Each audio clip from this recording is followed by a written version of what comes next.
Hello guys, আমি জানি আমাকে দেখা যাচ্ছে না, কিন্তু আমার দাঁত তো দেখা যাচ্ছে, তাই না?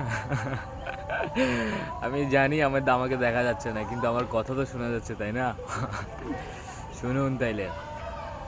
এখন আর মানুষের ভিডিও, তার ভিডিও, ওর ভিডিও, এত ভালো ভালো মুভি, আমার মোবাইলে অনেক ভালো ভালো মুভি ডাউনলোড করা আছে।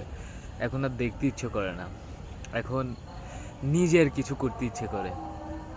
এখন আমি আমার চেহারাটা ঠিকমতো ক্যামেরাতে দেখলে আমি কথাগুলো বলতে পারতাম না, ক্যামেরাতে দেখতেছি না, তাই আমি বলতে পারতেছি যে এখন শুধু নিজের ভিডিওগুলো নিজের থেকে দেখতে ভালো লাগে, নিজে যেগুলো করতেছি সেগুলা আমার থেকে ভালো লাগে।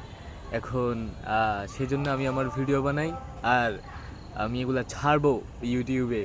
কারণ আমার ইউটিউব আমার, আমি জানি আমার ভবিষ্যতে আমার লাইফকে ইনক্রিজ করার জন্য, হ্যাঁ, আমার এই ইউটিউবে থাকতে হবে। So please support me, thank you.